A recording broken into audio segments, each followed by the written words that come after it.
아멘. 귀한 찬양 감사합니다. 오늘날 살아가는 자녀들도 힘들고 어렵지만 그 자녀들을 키우는 부모는 또 얼마나 힘들고 어렵습니까?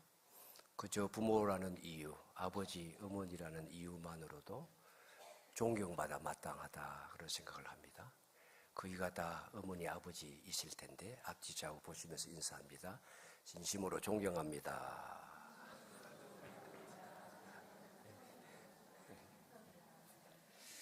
기도합니다. 하나님 아버지, 오늘 우리에게 주시는 말씀 기다립니다. 거룩한 성령께서 감화 감동하여 주시지 아니하시면 사람의 소리로 들릴 뿐이고 한 귀로 들어와 한 귀로 나갈 뿐이오니 이 시간 저희 마음을 붙잡아 주시고 생명의 말씀으로 와닿을 때에 우리 믿음을 화합하여 말씀 따라 살아 진정한 생명력 넘치는 삶을 살아가도록 변화되는 은혜 이 시간 허락하여 주시옵소서. 예수님의 이름으로 기도드립니다. 아멘. 네, 우리 사랑하는 성도 여러분, 올해 우리 교회의 표어 분명하죠. 생명운동, 예수 생명운동인데 영적 생명운동, 예수 생명으로 세상을 변화시키자 하는 것입니다. 이 흐름은 어떻게 이어집니까?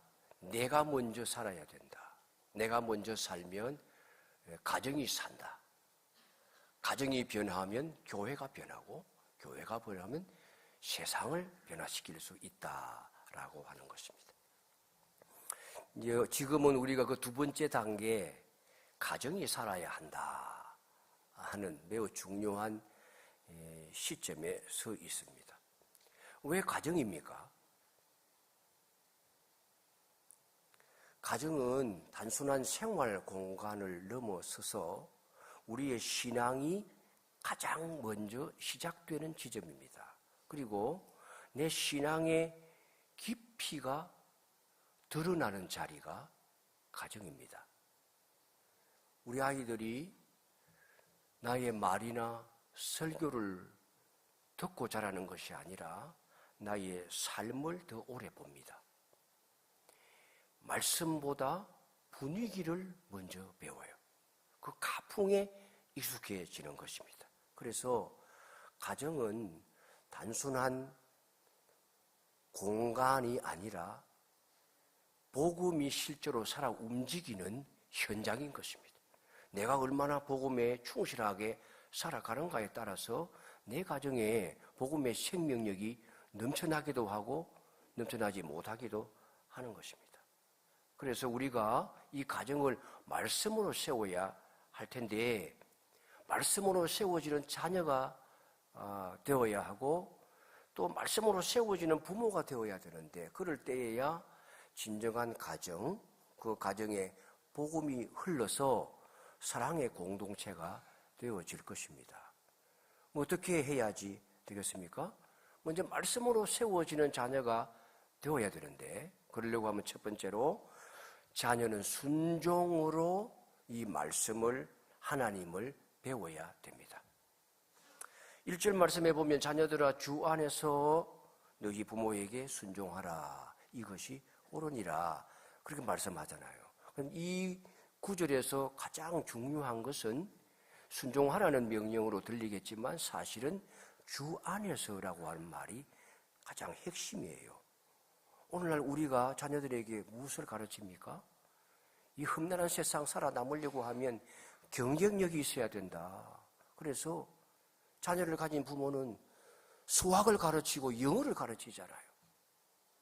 그 외에도 온갖 것들 리더십을 길러야 되고 자기 표현도 할 줄 알아야 되고 자기 주도성을 가져야 되고 그래서 뭐 코딩도 가르치고 리더십도 가르치고 모든 것이 중요하고 필요한 것이죠. 그러나 과연 그것이 우리의 자녀의 진정한 경쟁력을 심어주는 교육인가?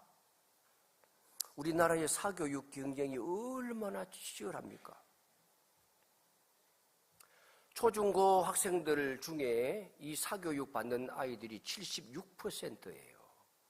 저학년으로 내려가면 초등학생들의 경우에는 84%의 아이들이 다 사교육을 학원을 다니면서 이것저것 교육을 받고 있고, 한 명당 부모가 지불하는 돈이 월 60만 원이에요. 그 사교육의 경쟁이 점점 아래로 내려와서 유치원생들까지도 이 경쟁에 뛰어드는 거예요. 요즘 강남에서는 7세 고시라는 말이 통하고 있어요. 무슨 말인지 아시겠어요? 국가고시 같은 고시를 7살짜리가 치르는 거예요. 초등학교 들어가기 전에 그 강남의 유명한 초등학교 영어학원, 거기에 들어가게 하기 위해서 입시 시험을 치르는 거예요. 그 뭡니까? 레벨 테스트. 그 레벨 테스트에 통과하기 위해서 7살짜리를 또 교육을 시키는 거예요. 돈을 들여가지고. 그래서 교육적 관심이 있는 사람들은 이것은 아동학대 수준이다. 아이는 아이답게 뛰놀며 자라나야 할 권리가 있는데 아동의 인권을 유린하는 것이요, 아이의 행복권을 박탈하는 것이다. 과도하게 침해하고 있는 것이다. 그래서 지난 3월 달에 이 7세 고시 폐지법을 만들었어요. 국회에서 7세 되는 아이들에게는 그런 레벨 테스트 더 이상 학원에서 하지 마라 하는 법을 만들어서 9월 달부터 시행하게 되어져 있어요. 그 정도로 우리는 이 시대에 우리 자녀들에게 경쟁력을 길러주기 위해서 어마어마한 투자를 하고 있는데, 정작 순종에 대해서는 강조하지 않아요. 가르침이 점점 사라지고 있어요. 그 이유가 뭐예요? 그 순종이라는 말은 좀 시대에 뒤떨어진 개념 같지 않은가? 그 정근대적인 그런 개념으로 어떻게 자녀를 가르치는가, 그런 생각을 부모님들이 가지고 있는 거예요. 자, 그래서 질문이 생깁니다. 그러면 이 시대에 순종이 진정 경쟁력이 될 수 있는가 하는 것입니다. 성경이 말하는 순종은 우리 부모님들이 오해하고 있는 것처럼 우리 시대 때의 부모님으로부터 받았던 교육의 그 상처 때문에 가지고 있는 것처럼 그런 그 개념이 아니에요. 복종의 개념이 아니에요. 순종이라고 하는 것은 능력이에요. 순종도 능력이에요. 진리를 인정하는 능력이 순종이에요. 내 생각이 항상 옳지는 않잖아요. 우리 자녀들이 그걸 깨닫게 해줘야 되는 거거든요. 내 생각이 항상 옳은 것은 아니다. 그렇다면 우리가 거부할 수 없는 참된 진리는 있다. 이 사실을 인정하는 능력이 순종으로 나타나는 거예요. 순종은 능력이에요. 질서를 받아들이는 태도예요. 모든 사회는 규정이 있고 기준이 있고 질서가 있잖아요. 자연에는 자연의 법칙이 있잖아요. 사계절을 따라 돌아가잖아요. 이 질서가 조금이라도 깨어지면 이 지구는 망가지는 거예요. 우주의 질서가 무너지는 거예요. 하나님이 심어놓으신 자연의 질서가 있어요. 인간이 살아갈 때에는 영적인 원리가 있는 거예요. 어떻게 해야지 죄가 사함을 받으며 구원을 얻으며 영원한 세계까지 다다를 수 있는가? 하나님께서 심어놓으신 영적인 원리가 있는 거예요. 그리고 그 원리에 기초하여 우리가 살아가는 사회에도 질서가 있고 법이 있고 규정이 있잖아요. 그러면 우리가 여기에 잘 적응하면서 질서를 받아들이는 태도를 가져야 되는 거잖아요. 그런데 그렇지 못한 사람들, 그 순종의 문제가 있는 거예요. 순종도 능력이에요. 자기 욕망을 절제하는 능력이에요. 내 마음대로, 내 욕심대로, 욕망대로 살아가다가 제대로 되는 인생을 어떻게 살아요? 그래서 내 욕심이 있고 본능의 욕구가 있지만 보다 더 고상한 가치, 보다 의미 있는 삶의 목적, 그것을 바라보면서 내 욕망을 절제할 수 있는 이 힘, 그게 순종이잖아요. 그러면 제대로 순종을 가르치면 지금 말씀하시는 것처럼 이 능력을 길러서 이 사회에 그 어떠한 자질을 갖추는 것보다도 경쟁력 있는 자녀가 될 수 있지 않겠어요? 그런데 자녀들에게 순종을 가르치지를 않아요. 여기에 문제가 생기는 거예요. 우리 자녀의 삶이 무너지는 이유, 그 순종의 훈련을 받지 못하기 때문에 감정 조절이 안 돼. 나가봐야 관계가 안 되는 거예요. 자기 중심적으로 살아가니까 왕따 당하는 거예요. 외로운 삶을 살아가는 거예요. 권위를 거부하고 사회에 적응을 못하게 되어지는 거예요. 모든 문제의 기본에는 알고 보면 이 순종의 상실이라고 하는 것이 있는 것입니다. 성경의 순종은 시대에 뒤떨어지는 것이 아니에요.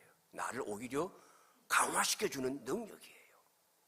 인간을 인간답게 만들어주는 기초, 그것이 바로 순종이에요. 여기서 우리가 분명히 해야 될 것이 하나 있습니다. 그것은 이 성경이 말하는 순종은 부모의 말을 잘 들으라는 것이 아니라고 하는 거예요. 주 안에서 순종해라.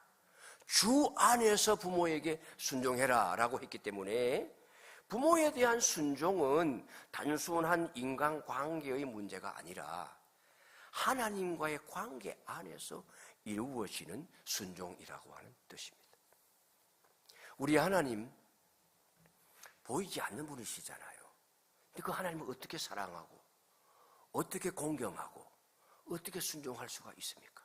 하나님은 그 훈련을 눈에 보이는 지상의 최고의 구원이자 부모를 통하여 배우고 훈련하라고 하는 거예요. 그 자녀는 가정 안에서 부모라고 하는 보이는 구원이 하나님이 세우신 하나님의 대리자, 지상의 하나님의 대리자인 부모를 통해서 하나님을 배우게 하시는 거예요. 부모에 대한 태도, 부모에게 보이는 자식의 태도, 그것은 바로 하나님이 만들어 놓으신 권위에 대한 태도이고 그 권위에 대한 태도를 보면 하나님을 대하는 태도를 알 수가 있는 거죠. 부모 공경하지 아니하면서 하나님을 공경한다고 하는 것은 불가능한 것입니다. 그래서 이 순종이라고 하는 것은 단순한 행동의 문제가 아니고 내 자신의 뜻을 내려놓고 하나님의 기준을 받아들이는 훈련이에요. 이 훈련이 하나님 앞에서 잘 살아가는 신앙의 기초가 되는 것입니다. 부모에게 순종하는 법을 배우지 못하는 자녀, 절대 하나님에게 순종할 수 없습니다. 보이는 지상의 권위에 순종하지 않는데 보이지 아니하시는 하나님의 권위에 순종한다는 것은 있을 수 없는 것이기 때문에 그렇습니다. 그래서 왜 가정이어야 하느냐? 가정은 단순한 생활 공간이 아니다. 동거하는 거주 공간이 아니다. 하나님을 배우는 첫 번째 학교다. 그리고 그 학교에서 맨 처음 배우는 것은 순종이다. 그것이 신앙의 출발점이요 기초다. 인격의 기초다 하는 것입니다. 그러면 한번 질문을 던져볼 수가 있어요. 나는 내 자녀에게 자율성을 먼저 가르치는가? 아니면 하나님 앞에서의 태도를 먼저 가르치고 보여주는가 하는 것입니다. 우리 가정이 말씀으로 세워지려면 자녀는 순종을 통해서 하나님을 배워야 된다. 두 번째로 그럼 부모의 역할은 무엇입니까? 말씀으로 세워지는 부모는 하나님께서 부여하신 권위를 사랑으로 사용하는 사람입니다. 에베소서 6장 4절 말씀 같이 읽겠습니다. 시작. 또 아비들아 너희 자녀를 노엽게 하지 말고 오직 주의 교훈과 훈계로 양육하라. 이건 단순한 권면이 아닙니다. 아비들아 너희 자녀를 노엽게 하지 말라. 이 노엽게 하지 말라고 하는 것은 다른 자녀들과 비교하지 말고 무시하지 말고 자기 감정으로 대하지 말라는 거예요. 이걸 부모님에게 얘기하고 있는 거예요. 여러분 오늘날은 당연한 얘기같이 들려질 수 있어요. 그러나 이 말씀은 1세기 쪽에 에베소에 사는 성도들에게 영감을 받아 성령의 명령으로 사도 바울이 주신 말씀이에요. 그 당시에 이 말씀은 매우 충격적이고 파격적인 선언이에요. 혁명적인 말씀이라고요. 왜? 그 시대 로마 사회에서는 아버지의 권위가 절대적이에요. 요즘과 비교할 수 없는 거예요. 그래서 그 가정의 대표자, 가문의 대표자로서 아버지를 일컬어서 파테르 파밀리아스라는 말을 씁니다. 파테르 파밀리아스, 가문의 대표자라는 뜻이에요. 가족의 아버지, 그런 표현을 씁니다. 그러니까 그 가족, 가문, 아내, 자녀, 노비, 또 혹은 다른 아이를 입양하려 할 때 입양의 그 결정권, 자녀의 재산, 자녀의 결혼의 배우자 선택, 심지어는 생명을 뺏기도 하고 두기도 하는 역할을 아버지가 했어요. 로마 시대의 후기에는 조금 덜 했지만 초기에는 아이를 낳으면 그 아이를 죽일지 살릴지를 아버지가 결정을 했어요. 여자아이를 낳으면 노동력에 도움이 안 되니까 내다버려. 그러면 저 멀리 내다버렸어요. 그런 시대에 기독교가 들어오면서 혹은 전염병이 들어오면서 길거리에 버리는 많은 사람들을 그리스도인들이 성경적 원리, 이 가르침에 의해 가지고 아이를 입양을 하고 마치 그리스도인 가족들이 마치 보육원처럼 그렇게 이 생명을 건지는 역할을 기독교가 했거든요. 그런데 그 시대에는 이것은 매우 파격적인 명령이 되는 거예요.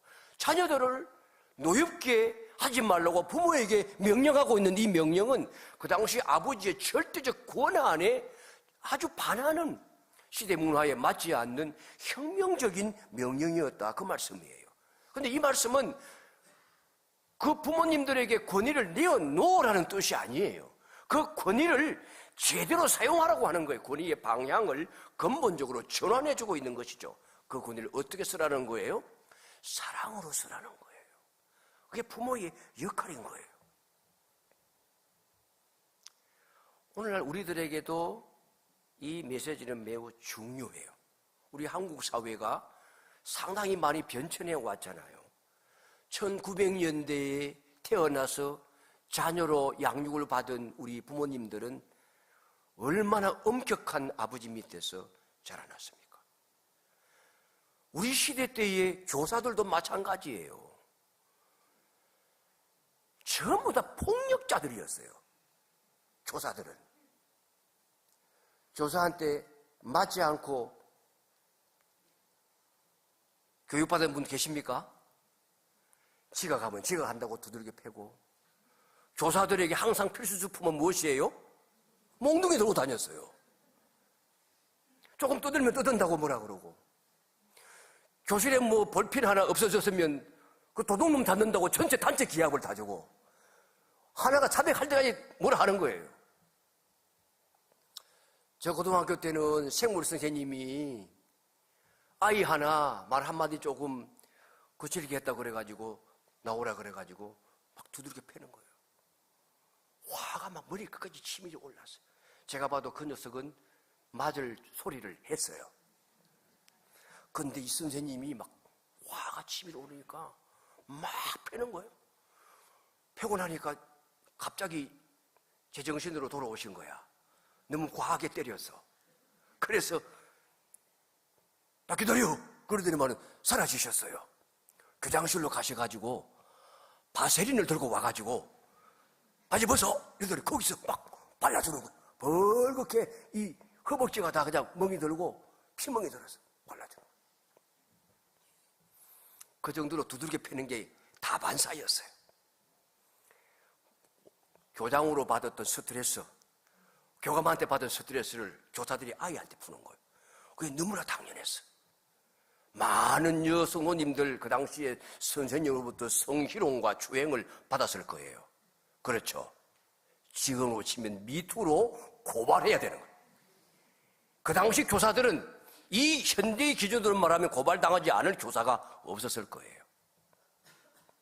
그 정도로 폭력적이었어요. 교사의 권위가 절대적이고 아버지의 권위는 두말할 필요가 없어요.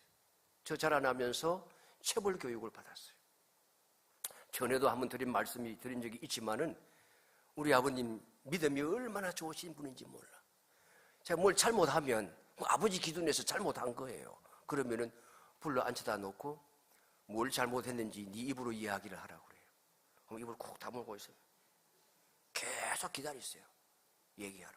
제 입으로 잘못을 고백하면 그 다음에는 잘못했으니까 맞아야 되겠지? 그렇게 말씀하세요. 그 말 나오기를 알기 때문에 말을 안 하는데 끝까지 내 입으로 고백하기를 원하세요. 그러면은 회초리를 가져오너라. 저한테 가져오라 그래요. 가는 걸 가져가면 이걸 회초리라고 가져와서 다시 가져오라 그래요. 아버지의 기준에 맞는 굵기의 매가 가지고 들어와야지 시작이 되는 거예요. 그냥 때리는 게 아니에요. 거룩한 의식을 거행합니다. 기도하자. 그러세요. 잘못했으니 지금 매를 맞는 겁니다. 하나님께서 불쌍히 여겨주시고 어떻고 저떻고 하고서 때리기 시작하는 거예요. 그걸 끝까지 정해진 매가 있어요. 맞고 나면은 또 통과해야 될 의식이 있어요. 기도하자. 하나님 마음에 섭섭함을 갖지 않게 하시고 억울한 마음을 가지지 않게 하여 주시고 스스로 다 해결해 주세요. 내 마음에는 그게 풀리지도 않았는데 그렇게 해야지 끝나요. 어릴 때는 상처가 많이 되었어요. 그런데 자라나면서 저는 그 아버지의 체벌 교육을 사랑의 매로 받아들이고 제 스스로가 해결하고 그리고 그 아버지의 가르침이 나를 길러내었다고 생각을 하고 존경하는 마음을 가지게 되었고 그것이 제 마음에 상처로 남아있지 않아요.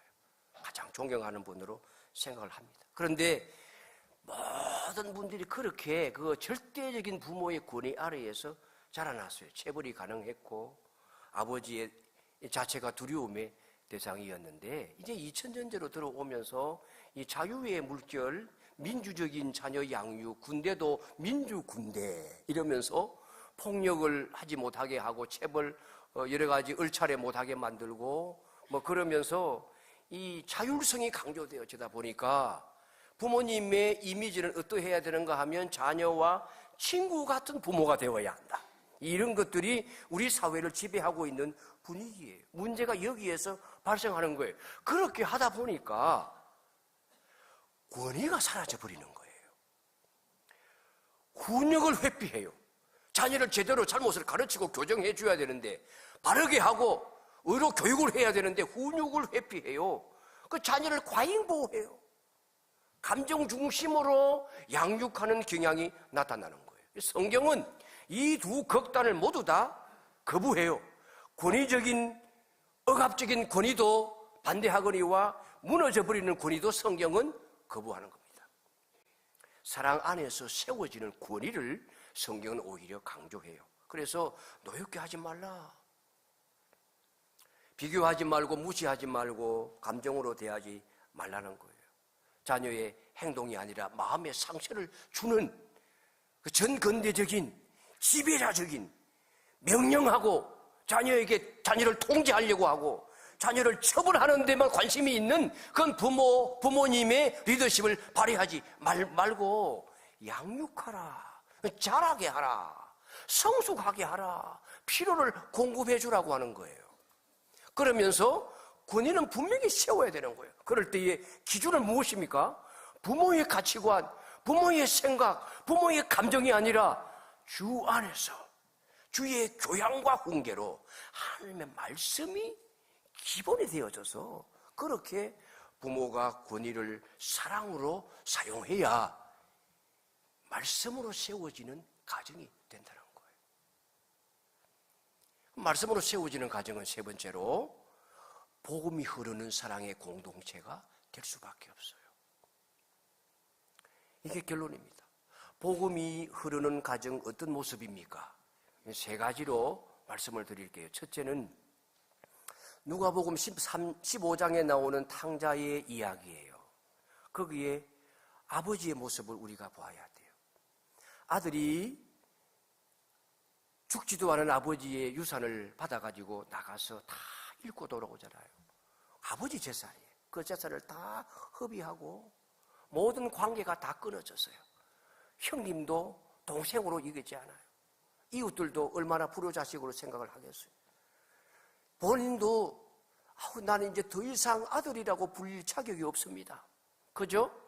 종의 하나로 봐주십시오. 그저 끼니만 때울 수 있도록 도와주십시오. 이렇게 하고서 돌아오지 않았습니까? 근데 이러한 아들의 의식과 다르게 아버지는 완전히 달랐어요. 맨날 며칠을 기다렸는지 저 멀리서부터 걸어오는 아들의 실루엣을 보고서도 내 아들인 줄 알고 멀리서 아들을 바라보고 그 시대의 아버지, 유대인의 아버지의 그 권위를 망가뜨리고 달려가서 껴안고 과거를 묻지 않았어요.